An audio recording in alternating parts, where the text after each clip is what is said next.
Pair হাজিরিন, দেখেন অনেক সন্তান এমন আছে যারা মা বাবার সাথে বেয়াদবি করে। আজকের আলোচ্য বিষয় পিতামাতার হক সম্পর্কে, পিতামাতার অধিকার সম্পর্কে আজকের আলোচনা। অনেক মা বাবা কষ্টের পর কষ্ট লাকড়ি কাটে, সকাল 8 ঘটিকার সময় যায়, বিকাল 4 ঘটিকার সময় ঘরে আসে। বাবা লাকড়ি কাটে, মাথার গাম পায়ে পড়ে, কিন্তু সন্তান বাবার দিকে ভ্রুক্ষেপ করে না, বাবার যত্ন নেয় না, বাবার তালাশ করে না। এমনও সন্তান পৃথিবীর মধ্যে আছে না নাই? আরে যে বাবার কারণে আমি 10 লক্ষ টাকার মালিক হয়েছি, যে বাবার কষ্টের কারণে আমি 5 তলা বিল্ডিংয়ের মালিক হয়েছি, যে বাবার শ্রমের কারণে মানুষ আমাকে ইজ্জত করে, মানুষ আমাকে চেয়ার ঠেলে দেয়, আপনি চেয়ারে বসেন, সেই বাবার মর্যাদা যদি আমি দিতে না জানি, পৃথিবীর মধ্যে আমার মতো নাফরমান সন্তান আর কেউ হতে পারে না।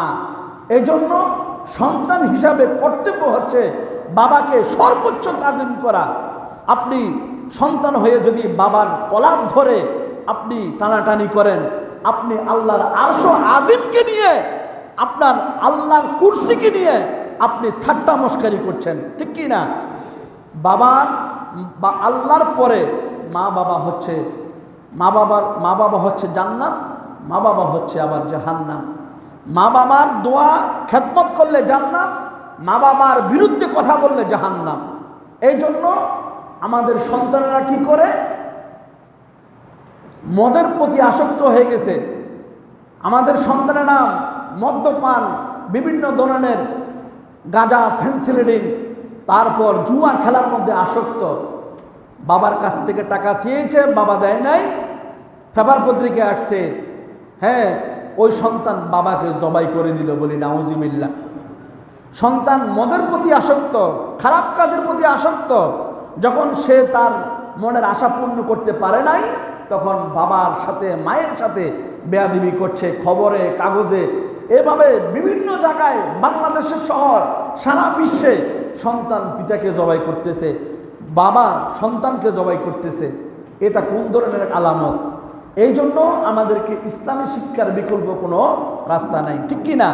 আমাদেরকে ইসলামী জ্ঞান অর্জন করতে হবে। আমরা যদি ইসলামী জ্ঞান অর্জন করে সন্তানকে যদি আমরা সেভাবে লালন পালন করি, তাহলে এই সন্তান কখনো আমার দিকে আক্রমণ করবে না। এই জন্য সন্তান কখনো মা বাবার প্রতি বেয়াদবি করা যাবে না, অসভ্য কথা বলা যাবে না। পিতামাতা যদি একবারের জন্য দুঃখ পরে উফ শব্দটা বলে, তাহলে সন্তান যদি যতই বড় ইবাদত বন্দেগীকারী হোক না কেন, ওই সন্তানের ইবাদত আল্লাহর কাছে কবুল হবে না। একটি উফ শব্দের কারণে, একটি নিঃশ্বাসের কারণে।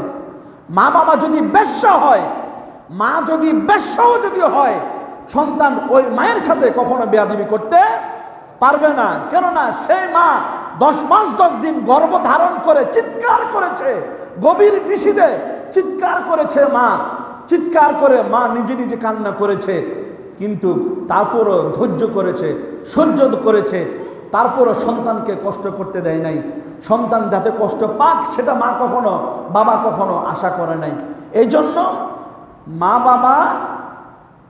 মা বাবার প্রতি, সন্তানের প্রতি দয়া করা আল্লাহ হালাল করেছে, সন্তানের সাথে অবাধ্য করা এটা আল্লাহ হারাম করে দিয়েছে। এই জন্য আপনার সন্তানকে শিক্ষা দিবেন, সেটা নামাজ হোক, সেটা আদব হোক, সেটা কথাবার্তা হোক, চালচলন হোক, যেটাই হোক, সব সময় সুশিক্ষা দিবেন। এই সন্তান কখনো পথভ্রষ্ট হবে না। আল্লাহ তাআলা আমাদেরকে সে আমলগুলো করার তৌফিক দান করুন, সকলে বলি আমিন। ক্বালা রাসূলুল্লাহ সাল্লাল্লাহু আলাইহি ওয়াসাল্লাম আফদালুল আমালি সলাতি লিওয়াক্তিহা ওয়া বিরুল ওয়ালিদাইন। আল্লাহ রাসূল সাল্লাল্লাহু আলাইহি সাল্লাম ইরশাদ করেছেন, পৃথিবীর মধ্যে শ্রেষ্ঠ আমল হচ্ছে পিতামাতার খেদমত করা আর জামাতের সাথে 5 ওয়াক্ত নামাজ ইখলাসের সাথে আদায় করা। বলি সুবহানাল্লাহ। পিতামাতার খেদমত করলেন, পিতামাতার সাথে বেয়াদবি করবেন, এই নামাজ কবুল হবে না। আজকে সন্তানরা এত খারাপ কাজে কেন যাচ্ছে? আমরা অভিভাবকরা শাসন করতে ব্যর্থ। দেখুন, আপনার সন্তানকে সুশাসন দিবেন, আপনার সন্তান যাতে খারাপ ছেলের সাথে চলাফেরা না করে, এই জন্য আপনার কর্তব্য কি, দায়িত্ব কি, ইসলাম কি বলে? ইসলাম বলে যে নিজের সন্তানকে কি করা, কোরআন এবং হাদিসের আলোকে আলোকিত করা, যাতে সন্তান কোরআন সুন্নাহর বাহিরে গিয়ে যাতে কোনো অকারেন্স অনইসলামিক কার্যকলাপ করতে না পারে। এজন্য বাবা হিসাবে সন্তানের প্রতি দায়িত্ব থাকতে হবে, ঠিক কি না? আজকের আলোচ্য বিষয় পিতামাতার খেদমত। সন্তান অনেক সময় দেখা যাচ্ছে বিবাহ হওয়ার আগে সন্তানের খাসিয়ত একরকম, আবার বিবাহ হওয়ার পরে সন্তানের খাসিয়ত হয়ে যায় আরেক রকম। কেন এরকম হবে? কেন এরকম হবে? নিজের স্ত্রীর কথা শুনতে হবে, নিজের স্ত্রীর কথা শুনে মা বাবার প্রতি বুলডোজার চালাতে হবে না। নিজের স্ত্রীকে স্ত্রীর ভাবে রাখতে হবে, মা বাবাকে মা বাবার কথায় রাখতে হবে। স্ত্রীর কথা শুনে মা বাবার উপরে আক্রমণ করা যাবে না, আবার মা বাবার কথা শুনে স্ত্রীর উপরেও আক্রমণ করা যাবে না। স্ত্রীর বুঝ স্ত্রীকে দিতে হবে, মা বাবার বুঝ মা বাবাকে দিতে হবে। ইসলাম এটাই বলে। আল্লাহ রসুল সাল্লাল্লাহু আলাইহি ওয়াসাল্লাম ঘরের মধ্যে যেমন ছিলেন, আল্লাহ রসুল ঘর থেকে যখন বাহিরে যেতেন তখনই রসুল তেমনই ছিলেন। বলি সুবহানাল্লাহ। এজন্য মা বাবা বড় নিয়ামত, মা বাবার কদম হচ্ছে জান্নাত। মা বাবার সাথে বেয়াদবি হলে জাহান্নামে আগুনে জ্বলতে হবে। আলকামা রাদিয়াল্লাহু তাআলা আনহু নবীজির সাহাবী বড়ই বেয়াদবি করেছে মা বাবার সাথে। আল্লাহর নবী বলতেছেন, এই সাহাবীকে আগুনের মধ্যে জ্বালিয়ে দাও, সে তার মা বাবার সাথে বেয়াদবি করেছে, তার মা তাকে ক্ষমা করতে চায় না, তাকে তাড়াতাড়ি দুনিয়ার আগুনের মধ্যে জ্বালিয়ে দাও। সাহাবীরা সবাই আলকামাকে নিয়ে গিয়ে ওই আগুনের মধ্যে যখন ফেলে দিচ্ছেন, তখন মা চিৎকার করে বললেন, ইয়া রাসূলুল্লাহ, আপনি দয়া করুন, আমি আমার সন্তানকে আমার অন্তরস্থল থেকে আমি ক্ষমা করে দিলাম। বলি সুবহানাল্লাহ। তখন রসুল বললেন, যেখানে মা ক্ষমা করেছে সেখানে আল্লাহ রসুলও ক্ষমা করে দিয়েছে। বলি সুবহানাল্লাহ। এই জন্য মা এমন নিয়ামত, বাবা এমন নিয়ামত যে ওনারা এক সাহাবা রসুলকে জিজ্ঞাসা করতেছে, ইয়া রাসূলুল্লাহ, মা বাবার মৃত্যুর পরে আর কোনো খেদমত আছে? তখন রসুল বলতেছেন, মা বাবার মৃত্যুর পরে তাদের কবর জিয়ারত করো, তাদের জন্য ক্ষমা চাও, এবং তোমার বাবার রক্ত সম্পর্কীয় যারা আত্মীয় আছে তাদের সাথে সুসম্পর্ক রাখো। বলি সুবহানাল্লাহ।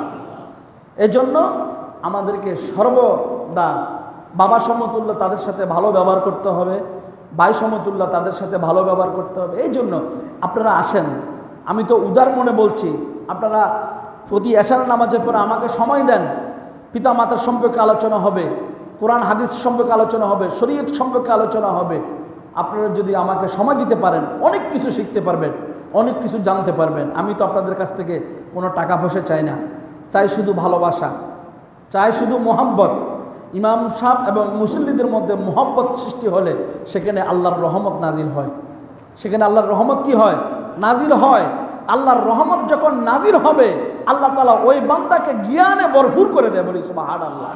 সেটা জাহেরি হোক আর বাতিনি হোক, সেটা জাহেরি হোক আর বাতিনি হোক, সেখানে আল্লাহ এলম দিয়া, জ্ঞান দিয়া, হিকমত দিয়া আল্লাহ ভরপুর করে দেয়। এই জন্য সন্তান যারা আছে তারা যেন পিতামাতার অধিকার, পিতামাতার হক আদায় করে। এই জন্য সন্তানের উচিত বাবা খেয়ে আছে না খেয়ে আছে, বাবার পকেটে টাকা আছে নাকি নাই, বাবার ওষুধ আছে নাকি নাই, সমস্ত কাজে আমি যেভাবে আমার নিজের দিকে লক্ষ্য করি, আমার একটু জ্বর হয়েছে, আমি ওষুধ খাবো, ডাক্তারের কাছে যাব। এই জন্য আমার বাবা তো একজন মানুষ, আমাকে যেভাবে আমি দেখি ঠিক আমার বাবাকেও আমি আমার চাইতে বেশি দেখতে হবে, ঠিক কি না? এই জন্য কোনো অবস্থাতেই বেয়াদবি চলবে না।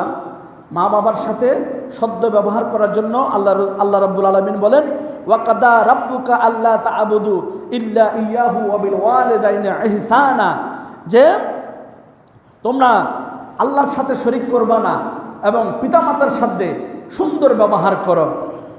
পিতামাতার সাথে সুন্দর আচরণ করো, সদ্য ব্যবহার করো। এই জন্য বলা হয়েছে ইতু আতুহুমা, তাদের এতাআত করো, তাদের আনুগত্য করো। ওয়া খেদমাতুহুমা, উভয়ের খেদমত করো। ওয়া হুসনুল মুআশারাতি, এবং তাদের সাথে উত্তম আচরণ করো। বলি সুবহানাল্লাহ।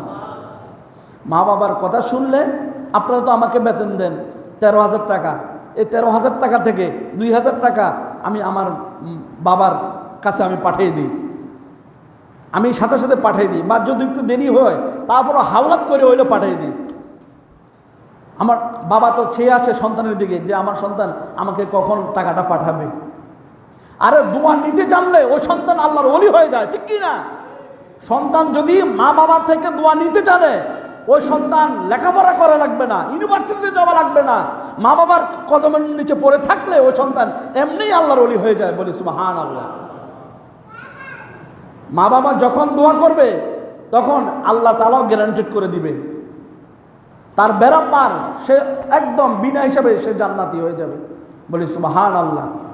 এই জন্য তরিকতের পীর মাশায়েখগণ আমাদেরকে শিক্ষা দেয়, আগে মা বাবার খেদমত করো।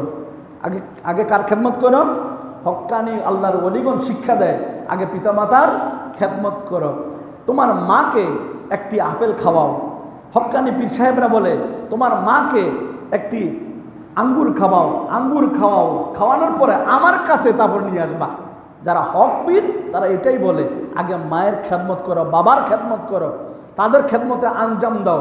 তারা খুশি, আল্লাহ খুশি, তারা নারাজ, আল্লাহও নারাজ। এজন্য রাসূলুল্লাহর মোহাব্বত আমাদেরকে লাগবে।